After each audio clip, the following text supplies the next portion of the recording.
আসসালামু আলাইকুম, কি অবস্থা সবার? তো আমরা আজকে দেখব সলিডওয়ার্কস এর আপনার লাইন টুলসের ব্যবহার, কীভাবে আমরা এটাকে ব্যবহার করতে পারি সলিডওয়ার্কসের ভিতরে। তো চলুন কীভাবে শুরু করি আমরা দেখি। তো ফাইল থেকে আমরা নিউ ফাইল করে নেব, নিয়ে পার্টে গিয়ে ওকে। তো তারপর আপনি ফার্স্টে যে কোনো একটা প্লেন নিয়ে নেন, ঠিক আছে? তো আমি ফ্রন্ট প্লেন নিয়ে নিলাম। তারপর এখানে এখন লাইন টুলটা পাবেন করি, ঠিক আছে? তো ফিচার, স্কেচ, আরও অনেক কিছুই আছে এখানে। তো আমাদের এখানে যত ধরনের আমরা স্কেচ করি এর উপর, যে সব কিছুই আমাদের মেইনলি এই যে এই স্কেচ টুলস এটা নিয়ে আর কি।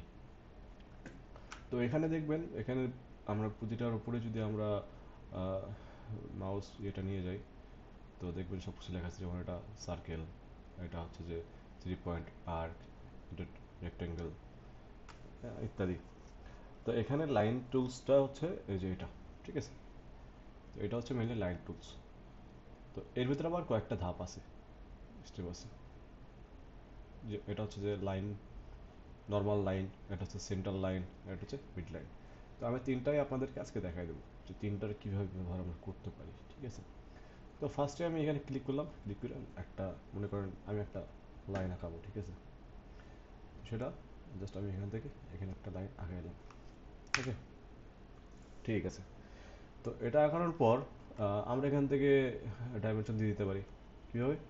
এই যে এখানে স্মার্ট ডাইমেনশন দেখবেন, স্কেচেই থাকবে স্মার্ট ডাইমেনশন। তো এখানে দিলাম, এখানেও মনে করেন এটা আমি 100 দিয়ে দিলাম, ঠিক আছে? এটা হচ্ছে যে 100, ওকে। এখন মনে করেন আপনি একটা লাইন দিয়ে আপনি একটা রেক্ট্যাঙ্গেল আঁকাবেন। তো সেটা কীভাবে আঁকাবেন? রেক্ট্যাঙ্গেল বলতে কী বুঝি? আমরা 4টা লাইন টানলেই আমাদের একটা রেক্ট্যাঙ্গেল হয়ে যাবে। তো আমি 4টা লাইন টানি।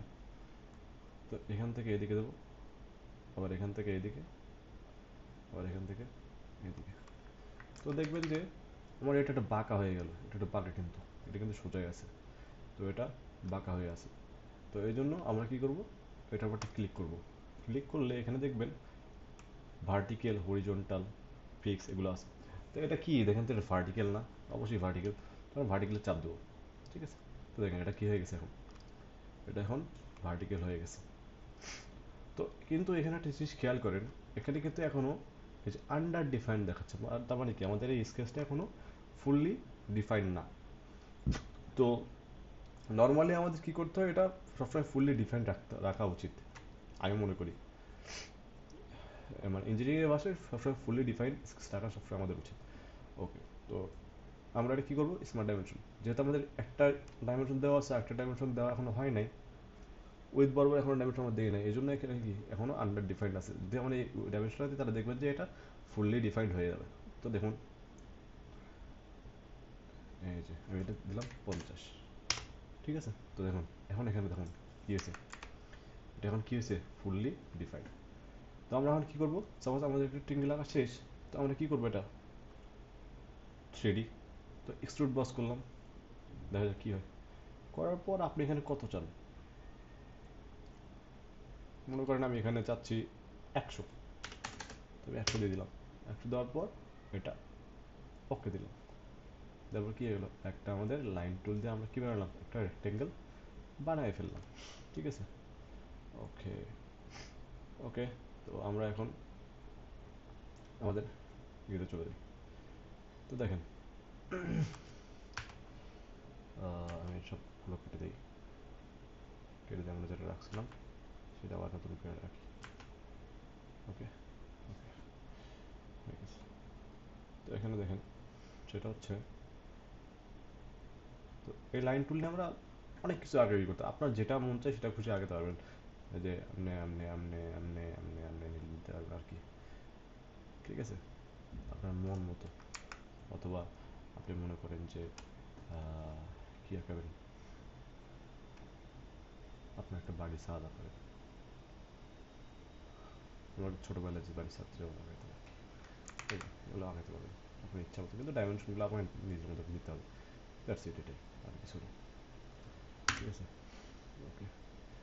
এখন আমাদের কিছু পয়েন্ট আছে এখানে, সেটা হচ্ছে এর ভিতরে আমরা কিছু ইয়ে আছে, যেমন লাইন টু আমি আঁকাইলাম। আঁকানোর পর এখানে দেখবেন কিছু জিনিস আসবে, সেটা হচ্ছে যে এখানে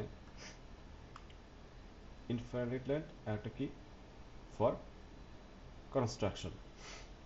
যদি আপনি কনস্ট্রাকশন জিনিসটা কি এটা আপনার বুঝতে হবে একটু ধীরে ধীরে। যখন আমরা ইন ফিউচার অনেক প্রজেক্ট করব, তখন দেখবেন যে কনস্ট্রাকশন টুলটা অনেক অনেক অনেক ইউজ হচ্ছে। যেমন ধরুন আমি এটাকে এটা দিলাম, ঠিক আছে, দিলে কীভাবে দেখতে যাবেন, এই যে এরকম তৈরি হয়েছে। তো এটাতে আসলে কোনো লাভ হবে না। এটাতে আসলে কোনো লাভ হবে না বলতে, এটাতে আপনি জাস্ট যেমন মিরর লাগবে আপনার, মনে করেন আপনি এই পাশে একটা পার্ট আঁকেছেন, এই পাশে একটা পার্ট আঁকেছেন, পার্ট লাগবে মিররের জন্য। তো সেটা আপনার এর মাধ্যমে করতে পারবেন। ওকে, আচ্ছা, এখন আমরা পরের স্টেপে যাই। সেটা হচ্ছে আমাদের, আমি আমি এই এটা পরে আমি একবার দেখাই দেবো, সমস্যা নেই। মিড পয়েন্ট লাইন, ঠিক আছে, যেমন আপনি এখানে ধরবেন, একটা পয়েন্ট দেবেন, দেওয়ার পর দেখবেন দুই দিকে চলে যাবে, মানে মিড পয়েন্ট থেকে দুই দিকে চলে যাবে আর কি। এটা হচ্ছে মিড পয়েন্ট লাইন। আমি শুনতেন শেষ, দ্যাটস ইট, আর কিছু না। লাইন টুল অনেক ইজি একটা টুল, ঠিক আছে। তো এখানে আরেকটা জিনিস শেখার আছে, সেটা হচ্ছে যেমন দেখেন এখানে আপনি লাইন টুল আঁকাইলেন, একটা লাইন দিলেন, ঠিক আছে, দেওয়ার পর আপনি এটাকে ইনফাইনাইট লেন্থে দিতে যাচ্ছেন। তাহলে কী করবেন, এই যে এখানে ক্লিক করার পর এখানে চাপ দেবেন, দেখবেন যে এটার কোনো শেষ নাই। দেখবেন যে এটার কোনো শেষ নাই, এটা কোটি কোটি কোটি কোটি মানে ইনফাইনাইট আর কি।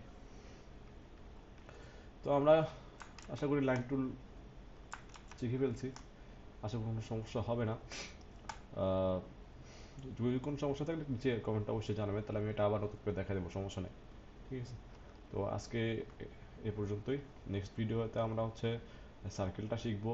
সার্কেলের সাথে আমরা একটা কাজ করতে পারি, সেটা হচ্ছে যে পলিগনটা দেখতে পারি, কারণ দুইটা প্রায় কাছাকাছি।